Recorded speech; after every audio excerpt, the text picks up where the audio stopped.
한번 따라해 보겠습니다. 사도행전은 예수님의 부활에 기초하고 있습니다. 우리가 읽은 것처럼 누가복음은 승천하신 날까지의 일을, 그 다음에 사도행전은 승천하신 날부터의 일을 기록하고 있어요. 예수님께서 승천하시고 약속하신 성령을 부어주셨습니다. 성령을 받은 사도들은 말씀처럼 예루살렘과 온 유대와 사마리아와 땅끝까지 이르러 예수 그리스도의 증인이 되었어요. 이것이 사도행전의 주된 내용입니다. 우리가 다음 주에 살펴보게 될 거예요. 그런데 먼저 쓴 글인 누가복음이 예수님의 죽으심으로 끝났다면 사도행전은 없는 거예요. 1편, 2편이 있는 거예요. 1편은 누가복음이고 2편은 사도행전인 거죠. 그런데 이 둘을 나누는 이 분기점이 뭐냐면 예수님의 승천이에요. 예수님의 승천하신 날까지를 기록한 게 누가복음이고 승천하신 날부터를 기록한 게 사도행전이에요. 겹쳐져 있어요.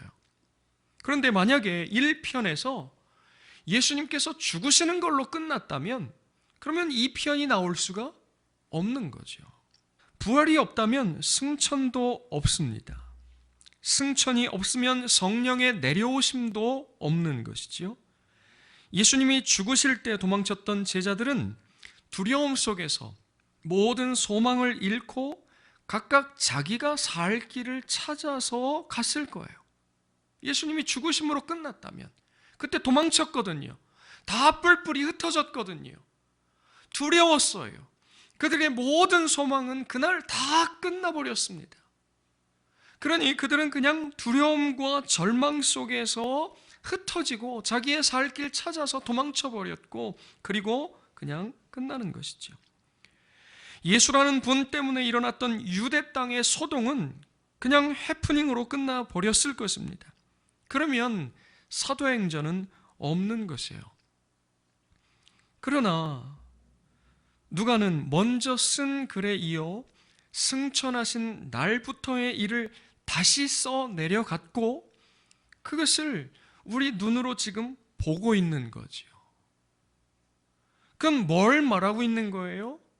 예수님의 죽으심으로 끝나지 않았다는 거예요.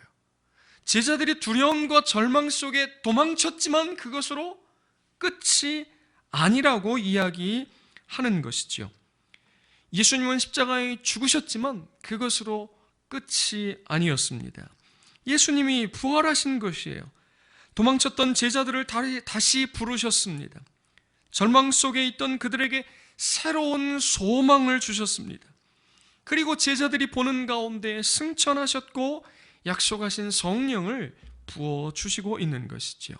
그래서 부활, 승천, 성령 강림 이 사건을 경험한 제자들은 더 이상 두려워하지 않고 절망하지도 않게 된 것입니다.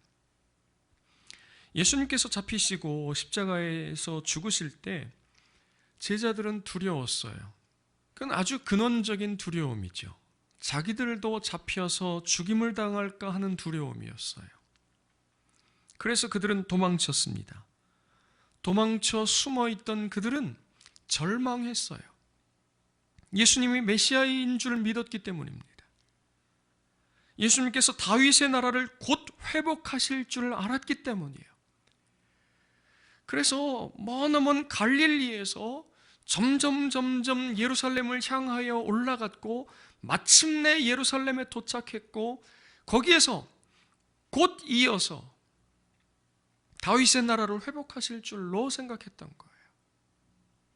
불과 일주일 전에 예수님께서 어린 나귀를 타시고 그 성으로 들어가시던 모습이 아직도 눈가에 선한데 십자가에 달려 죽으신 것이죠. 그렇게 예수님께서 다윗의 나라를 회복하실 줄로 알았습니다. 지긋지긋한 로마의 식민살이가 끝나고 왕으로 즉위하시면 제자들의 앞날은 꽃길만 있는 거예요. 출세길이 열린 것이지요. 그러나 출세길은커녕 이제 잡혀 죽임을 당하지 않으면 다행인 신세로 하루아침에 뒤바뀌어 버린 것이에요. 모든 소망이 끊어져 버렸습니다. 그들이 그렇게도 믿고 따랐던 예수님이 십자가에 달려 죽으셨기 때문입니다. 그냥 죽으신 것도 아니라 나무에 달려 죽으신 것입니다. 신명기 말씀에 의하면 하나님께 저주를 받은 사람들이나 나무에 달려 죽는 것이에요. 시작. 나무에 달린 자는 하나님께 저주를 받았음이니라. 메시아라고 믿었는데 예수님이 나무에 달려 죽다니, 그냥 죽으시기만 해도 큰 충격이었을 텐데 나무에 달려 죽으셨으니 3년간 따라다녔던 것이 혹시 하나님께 저주를 받을 짓을 한 것은 아닌지, 아무리 생각해봐도 하나님께 저주를 받을 만한 일은 없었던 것 같은데 바리새인들을 욕한 것이 하나님께 저주를 받은 것인가? 제사장들에게 대항한 것이 하나님께 저주를 받은 만한 일이었는가 생각하고 또 생각하고 두려움만 엄습하는 것이고 절망감에 휩싸이기만 하는 것이에요. 하루아침에 도망자 신세가 된 것입니다. 로마 군인들과 유대 종교 지도자들은 어찌어찌 피해 도망쳐 다닌다고 해도 온 땅을 감찰하시는 하나님의 눈을 피해서 숨을 곳은 이 세상 그 어디도 없었던 것이지요. 마치 범죄한 아담과 하와처럼 이제 평생 그들은 두려움과 절망 가운데에서 살아가야 되는 것이고, 가인처럼 자기를 죽일 자를 피해서 도망쳐 다녀야 하는 것이죠. 여러분, 그냥 로마의 군인들에 의해서 죽임을 당했고 유대 종교 지도자들에 의해서 이쁘게 보이지 않고 밉게 보였기 때문에 죽임을 당한 정도가 아니라 나무에 달려 죽은 것이 아주 큰 충격이었던 거예요. 그분이 하나님께 저주를 받아 죽었다면 우리는 뭐냐는 거예요. 우리는 그 저주받을 짓에 3년간이나 가담하고 동조한 거잖아요. 공범인 거죠. 그러니 그들을 기다리고 있는 것은 잡히면 무조건 나무에 달려 죽임을 당하는 거예요. 저주받아 죽는 거죠. 그런데 반전이 일어났습니다. 설교를 준비하면서 누가복음 사도행전이 마치 요즘 나오는 드라마나 연속극 같은 생각이 들은 거예요. 왜 그런지 여러분 보세요. 누가복음 맨 끝에 어떻게 끝나냐면 승천이 겹친다고 했어요. 읽어보겠습니다. 시작. 예수께서 그들을 데리고 베다니 앞까지 나가사 손을 들어 그들에게 축복하시더니 축복하실 때 그들을 떠나 하늘로 올려지시니 그들이 그에게 경배하고 큰 기쁨으로 예루살렘에 돌아가 늘 성전에서 하나님을 찬송하니라. 아멘. 괄호에 쳐진 것은 어떤 사본에는 없다 이런 말이 나와 있죠. 어쨌든 누가복음의 맨 끝의 장면이에요. 24장까지인데 23장에 죽으시는 거예요. 그리고 24장에 부활하셨고 그리고 막 급하게 끝나는 거예요. 급하게 끝나는데 맨 마지막에 승천을 이렇게 짧게 언급하고 있으면서 승천까지의 일들을 먼저 쓴 글에 적었다 이렇게 말하고 있는 거죠. 그런데 오늘 우리가 읽은 말씀을 보면 이 승천의 모습을 좀 더 자세하게 기록하고 있죠. 그죠? 마치 잘 보세요. 누가복음의 맨 끝에 이 장면은 드라마가 왜 끝나면 그 다음 편 예고를 보여주잖아요. 예고를 보여주는데 그 예고에는 반드시 반전이 나옵니다. 왜 그래요? 시청자들의 흥미를 끌어야 되기 때문이에요. 결정적인 순간 드라마가 끝나잖아요. 그리고 예고편에 아주 짧게 간략하게 그 다음 편을 보여주는데 반전이 일어나는 거죠. 분명히 잡혀 죽었는데 부활하시더니 승천하시고 그 모습을 그 다음 편에 보여주는 거예요. 요즘 나오는 드라마들처럼 다음 편인 사도행전 1장에서 제대로 된 장면을 보여주는 것이죠. 누가복음 사도행전은 그냥 대충 쓴 글이 아니라 목적을 따라서 치밀하게 설계된 작품이라고 하는 것을 보여주는 것이라고 저는 생각해요. 어쨌든 1편인 누가복음은 이렇게 두려움과 절망의 분위기에서 급 반전하며 마무리가 되고 있는 거예요. 누군가 설거지를 하다가 1편 마지막 부분을 못 보고 2편을 보게 되었다면 깜짝 놀랐을 거예요. 아니, 분명히 십자가에 달려 죽었잖아. 1편 마지막에는 이런 분위기가 아니었는데 그 마지막 부분을 내가 설거지하다가 혹은 전화 받다가 뭐 하느라고 못 봤어요. 근데 2편이 시작되는데 이건 분위기가 완전히 달라진 거예요. 도대체 무슨 일이 일어났었던 거예요? 1편 마지막 부분과 2편의 분위기가 완전히 반전되었습니다. 두려움과 절망 속에 있던 제자들이 다시 모였어요. 그리고는 숨어 있어야 할 그들이 나와서 복음을 전하고 돌아다니는 거예요. 아니, 두려움과 절망 속에서 각기 자기 살 길을 찾아서 도망쳐 다녀야 할 이야기가 갑자기 뒤바뀌어서는 이 사람들이 모였고 심지어는 나와서 돌아다니며 복음을 전하고 있고 예수님께서 하셨던 것처럼 병든 사람들까지 고치고 있는 거예요. 위협이 사라진 것이 결코 아니었습니다. 분위기가 바뀐 게 아니에요. 그 예수님을 잡아 죽였던 종교 지도자들이 그대로 있는 거고 그 십자가에 못 박으라고 명령했던 빌라도와 로마 군인들이 그대로 있는 거예요. 스데반이 잡혀서 순교를 당합니다. 그러니까 분위기가 바뀌지 않았다고 하는 걸 알 수가 있는 거예요. 그런데도 제자들이 도망치지 않는 거죠. 다시 두려워하며 절망하지 않는 거예요. 오히려 더 많이, 더 멀리까지 복음이 전파되고 있는 것이지요. 예수님은 계시지 않는데 12사도가 마치 예수님처럼 그렇게 묘사되고 그렇게 행동하고 그렇게 복음을 전파하고 돌아다니고 있는 거예요. 아니, 도망쳤던 그 사람들마저, 그렇게 예수님 믿지 못하고 의심하던 그 사람들마저 도대체 그 중간에 내가 미처 못 본 그 장면에 뭐가 일어났던 거야? 하고 생각할 수밖에 없는 거예요. 이제는 예루살렘과 유대 땅만이 아니라 사마리아에까지도 갑니다. 이방인들에게까지도 복음을 전파하며 돌아다니는 거예요. 위협과 핍박은 날이 갈수록 강해졌지만 오히려 복음은 아시아를 넘어 로마에까지 전파되었습니다. 놀라운 일이 일어난 거죠.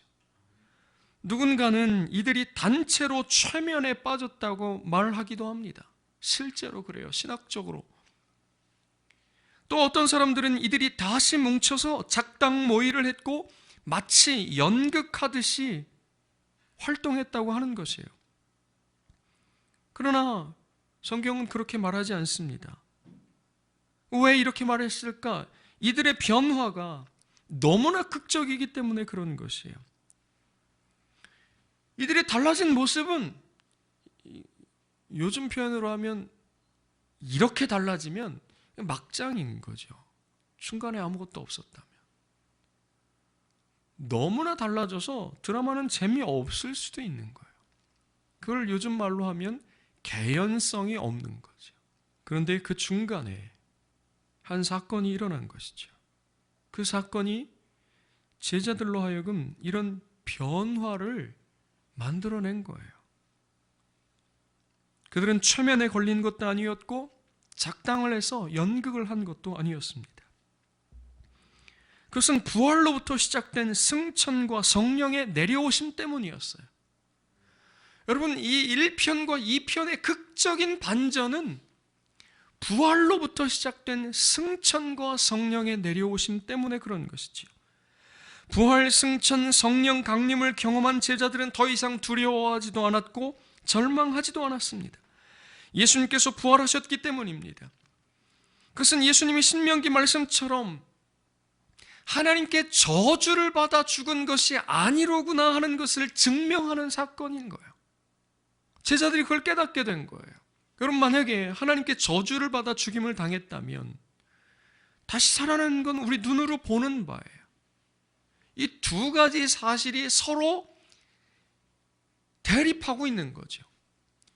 예수님이 나무에 달려 죽으신 것도 우리 눈으로 똑똑히 봤고 다시 살아나신 것도 똑똑히 본 거예요. 그런데 나무에 달려 죽은 건 하나님께 저주를 받은 거예요. 다시 살아난 건요, 하나님의 능력이에요. 하나님의 능력이 아니면 다시 살아날 수가 없죠. 그러면 하나님이 저주하신 자를 하나님의 능력으로 다시 살리셨다? 이건 논리적으로 말이 안 되는 거예요. 도무지 이해할 수 없는 겁니다. 그런데 성령이 그들에게 오시니까 깨닫게 되는 거예요. 이분이, 예수님께서 저주를 받아 나무에 달려 죽으신 것은 맞다. 그리고 다시 살아나신 것도 맞다. 다시 살아나셨다면 그분의 죄 때문에 저주를 받으신 것이 아니다. 그러면 도대체 누구의 죄 때문에 저주를 받은 것이냐? 바로 우리의 죄로구나. 바로 우리의 죄 때문에 저주를 받으시고 나무에 달려 죽으신 것이로구나. 그러고 죄를 해결하셨기 때문에, 그러나 그분은 무지하시기 때문에 하나님께서 능력으로 예수님을 다시 살리셨구나. 그러면 예수님은 하나님께 저주를 받은 자가 아니라 온 인류의 저주를 대신 짊어지고 죽으시는 하나님께서 보내신 메시아로구나. 결론이 나는 거예요. 가장 큰 두려움, 가장 큰 절망이 해결이 되는 거예요. 예수님께서 부활하셨다는 것은 하나님의 능력으로 된 것이죠. 지금 말씀드렸듯이 하나님이 저주하신 자를 하나님이 다시 살리셨다고 하는 것은 말이 되지 않기 때문에 예수 그리스도께서 의인으로서 죄인들의 죄와 저주를 짊어지시고 죽으셨다고 하는 결론에 이르게 되었고, 그분은 무죄하시니 하나님께서 능력으로 다시 살리셨고, 우리가 받아야 할 저주를 대신 짊어지시고 죽으신 것이라고 하는 사실을 깨닫게 된 것이죠. 둘째로, 예수님께서 메시아로서 회복하실 나라는 다윗의 나라 정도가 아니라는 거죠. 지구상 한 귀퉁이에 몇십 년 혹은 몇백 년 있다가 사라질 나라가 아니라는 것이죠. 그것보다 훨씬 크고 위대한 것이었습니다. 예수님은 이 땅에 임할 하나님 나라의 왕이셨던 것을 이 제자들이 비로소 깨닫게 된 것이에요.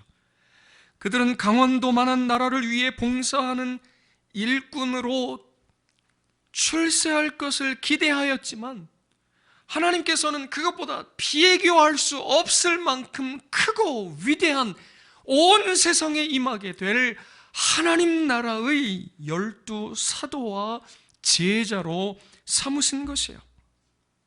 제자들이 이걸 깨닫게 된 거예요. 세 번째로, 예수님의 부활은 그것으로 끝이 아니라 첫 열매라고 하는 사실을 깨닫게 된 것이죠. 예수님이 하셨던 말씀들이 생각나는 거예요.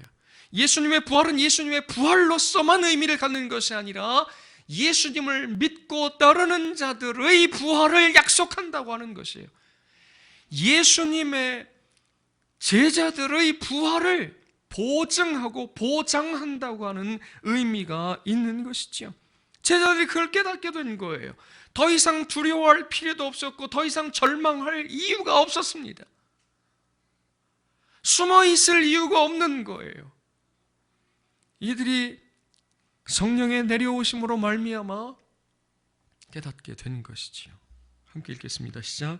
예수께서 이르시되 나는 부활이요 생명이니 나를 믿는 자는 죽어도 살겠고 무릇 살아서 나를 믿는 자는 영원히 죽지 아니하리니 이것을 내가 믿느냐. 아멘.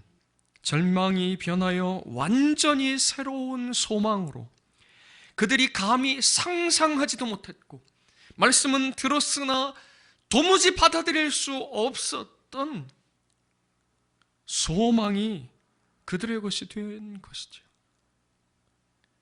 그래서 그들은 모든 고난과 역경과 죽음을 무릅쓰고 땅끝까지 이르러 복음의 증인들이 되었습니다. 그리고 그들이 전한 복음의 내용이 바로 부활인 거예요.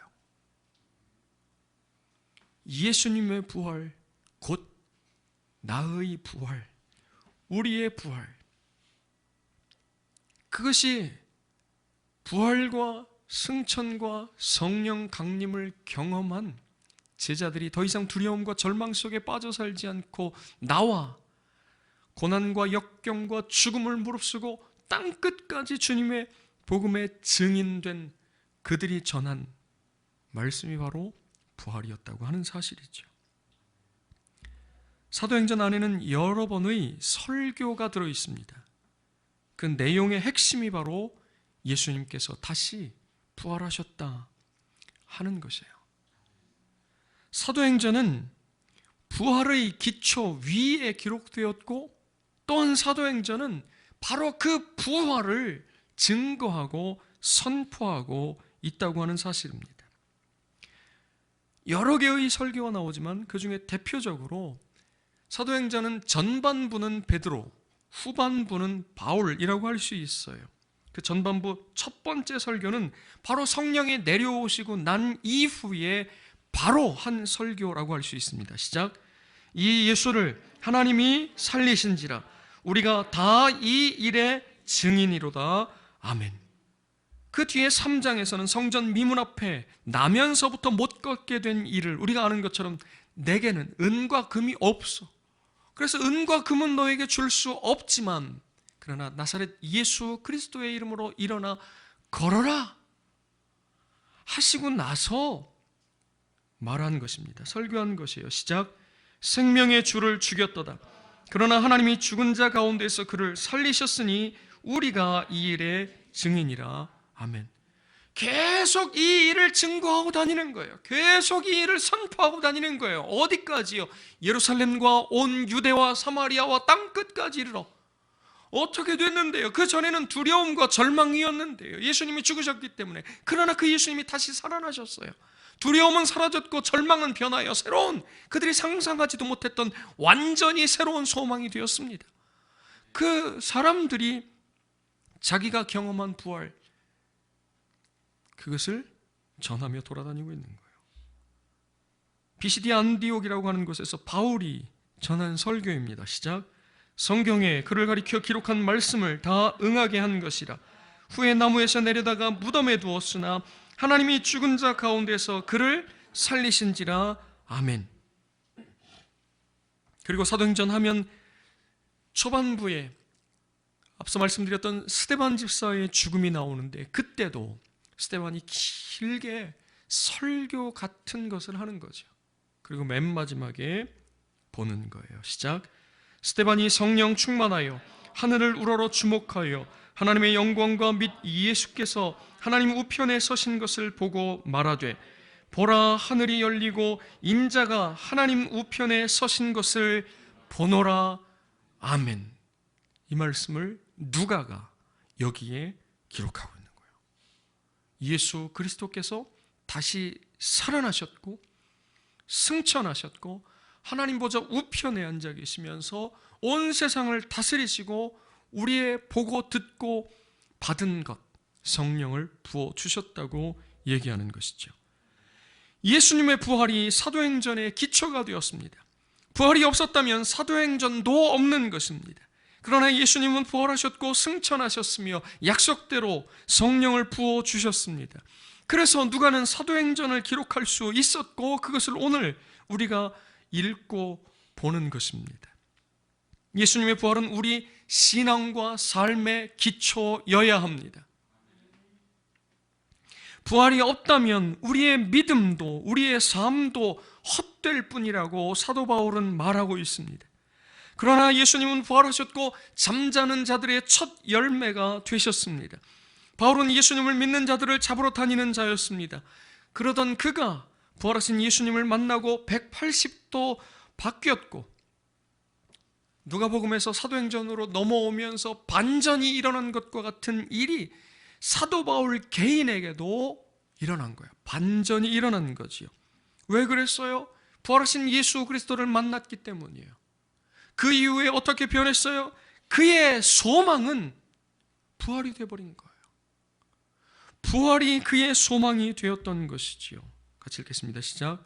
만일 땅에 있는 우리의 장막집이 무너지면 하나님께서 지으신 집, 곧 손으로 지은 것이 아니요 하늘에 있는 영원한 집이 우리에게 있는 줄 아느니라. 참으로 우리가 여기 있어 탄식하며 하늘로부터 오는 우리 처소로 덧입기를 간절히 사모하노라. 아멘. 여기 우리의 장막집이 무너지면 이라고 하는 건 육신의 죽음을 가리켜요. 장막집은 우리 육신을 가리키는 거죠. 새롭게 덧입게 될 주께서 예비하신 처소, 그건 부활의 몸을 얘기하는 거예요.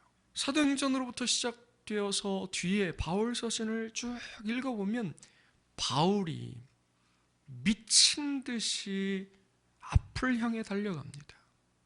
그 앞에 뭐가 있느냐면 주께서 주시겠다고 약속하신 상이 있는 거예요. 상. 그걸 받으려고 달려가는 거죠. 그 상이 뭐냐면 부활이에요. 어찌하든지 이 부활에 참여하기 위해서 사도 바울이 달려간다고 고백하고 있는 것이죠. 사도행전은 또한 예수님의 부활을 증거합니다. 이후에 살펴보겠지만 사도행전은 28장으로 되어 있어요. 그런데 28장까지를 읽어보면 28장이 끝이라고 하기에는 뭔가 어설프고 애매하다 싶습니다. 끝나는 거야 이거? 이게 이렇게 끝나는 거야? 뭐 이래 드라마가 이렇게 되는 거죠. 그래서 많은 사람들이 사도행전은 끝난 것이 아니라 계속되고 있다고 말하지요. 28장이 쓰여진 그 이후 지금까지 교회를 통해서 성도들을 통해서 사도행전 이른바 29장이 계속되고 있다고 하는 것이죠. 예수님의 부활의 기초 위에 세워진 교회는 예수님의 부활을 선포해야 합니다. 예수님의 부활을 경험한 성도는 부활을 증거하는 삶을 살아야 하는 것이에요. 마치 부활의 기초 위에 세워진 사도행전이 바로 그 부활을 증거하고 선포하는 것처럼 부활의 기초 위에 세워진 교회가 그 부활을 경험한 성도들이 그 부활을 증거하고 선포해야 하는 것과 같은 이치인 것이죠. 사도행전에 등장하는 제자들이 고난과 역경을 무릅쓰고 심지어 죽음도 불사하고 복음을 전하고 부활의 증인들이 된 것처럼 오늘 우리도 복음을 전하고 부활의 증인으로서 살아야 하는 것입니다. 왜냐하면 우리가 바라는 것은 이 세상의 삶뿐만이 아니기 때문이에요. 우리가 바라는 것이 이 세상의 삶뿐만이라고 하면 그것처럼 불쌍한 게 없다고 바울이 이야기하고 있습니다. 우리가 바라는 것이 무엇인지 재점검해야 합니다. 코로나19로 교회가 온 땅에 지탄거리가 된 이때에 우리가 회복하고 돌아가야 할 것이 무엇인지, 우리가 가져야 마땅한 소망이 무엇인지, 그리고 우리가 살아야 할 삶은 당연하게도 주께서 원하시는 대로 무엇인지 다시 돌이켜 봐야 하는 것입니다. 예수님을 믿고 신앙생활을 한다면 당연히 예수님께서 주시마 약속하셨던 부활을 소망으로 가져야 할 줄 믿습니다. 예수님께서 부활하신 것처럼 장차 우리도 부활할 것입니다. 여러분 믿으시기를 주의 이름으로 축복합니다. 이런 대명천지 개화가 되고 과학기술이 발전하고 이런 세상에 무슨 부활 같은 소리 하고 앉았냐? 그럴 수 있어요. 그러나 바로 그게 우리들이라는 거예요. 바로 그게 우리예요. 우리는 그 위에 세워졌고 우리가 해야 할 삶, 살아야 할 우리의 인생이 그 부활을 증거하는 것이어야 한다는 것이죠. 교회와 성도들이 어떤 어려움과 고난 속에서도 두려워하지 않을 수 있는 것은 부활의 소망 때문이에요. 여러분 만약에 지금 두렵다면, 혹시 지금 코로나19 때문에 혹은 환경 위기 때문에 지구가 망할까 봐 혹은 내 몸이 아파서 죽을까 봐 두려워하고 절망 가운데 있다면 잘못된 소망을 붙들고 있는 거예요. 이 땅에서 무언가 소망을 두고 살고 있다고 하는 거예요. 그러나 우리의 소망은 이 땅에서의 삶뿐만 아니라 예수 부활하신 것처럼 부활하게 될 영광을 소망으로 가졌기 때문에 더 이상 두려워하지 않고 절망하지도 않는 것입니다. 우리의 신앙은 부활을 딛고 서야 비로소 견고해지는 거예요. 누가는 데오빌로의 신앙이 더욱 견고해지기 위해서 이 글을 썼다고 말씀을 드렸습니다. 그러면 어떻게 우리의 신앙이 더욱 견고해질 수 있는가? 바로 부활을 딛고 설 때 우리의 신앙이 더욱 견고해질 수 있는 것입니다. 또한 우리의 신앙이, 우리의 삶이 부활의 증인이 될 때 비로소 우리가 견고한 신앙의 사람이 된 것이라고 말할 수 있습니다. 여러분, 우리는 무슨 소망을 가지고 어떠한 삶 살기를 원하고 있습니까? 우리가 가장 사랑하는 자녀들 혹은 우리의 손주들이 무슨 소망을 가지고 어떠한 삶 살기를 원하십니까? 그래서 공부를 가르치고 좋은 대학에 가기를 원하고 좋은 직장에 취직하기를 원하고 좋은 사람 만나서 결혼하고 우리와 우리의 자녀들이 무슨 소망을 가지고 어떠한 삶 살기를 원하고 있는 것인지 우리는 생각하고 돌아봐야 하는 것이죠. 하나님께서는 누가가 쓴 이 사도행전을 통해 오늘 우리에게 부활의 소망을 가지고 복음을 증거하는 삶 살라고 말씀하고 있는 줄 믿습니다. 이 세상도 이 땅에서의 삶도 영원하지 않습니다. 반드시 멸망이 오고 반드시 죽음이 닥쳐올 거예요. 학자들에 의하면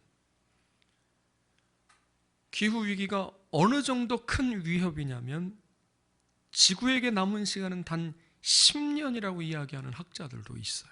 그런 이때에 코로나가 창궐하고 있는 것이죠.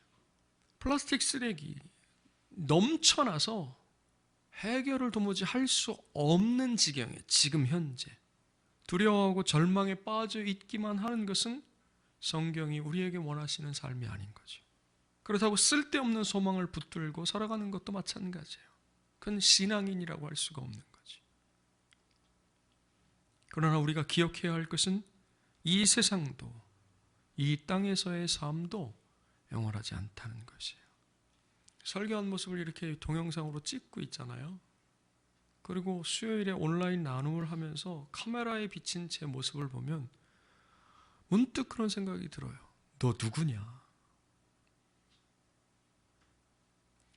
불과 며칠 전에 군대 갔다 온 것 같아요.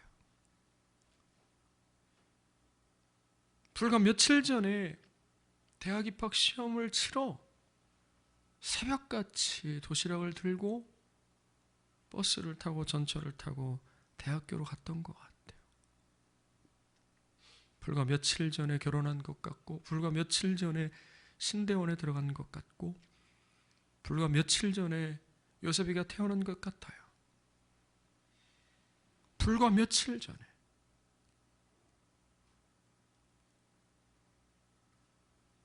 그런데 저 뒤에 있는 우리 두 아들이 불과 며칠 전 아니에요 라고 그들의 존재 자체로 저에게 얘기하는 거예요. 여러분, 이 세상에 우리가 이렇게 살고 있지만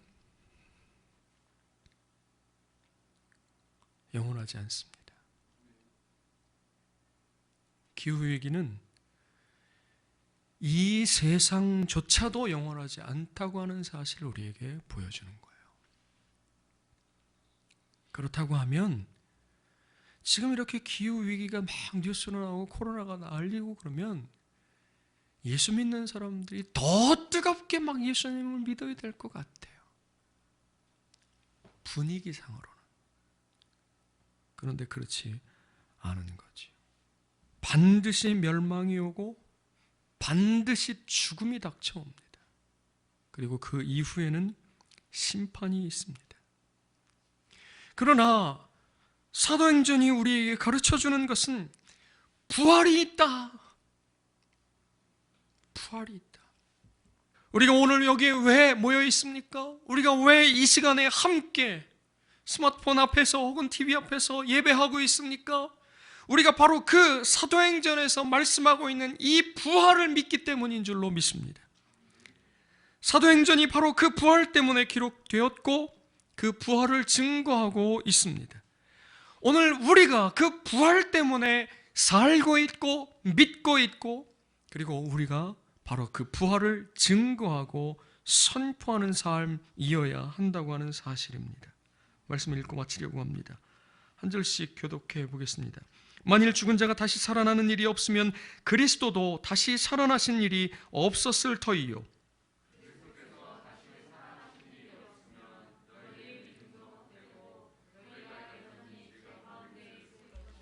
또한 그리스도 안에서 잠자는 자도 망하였으리니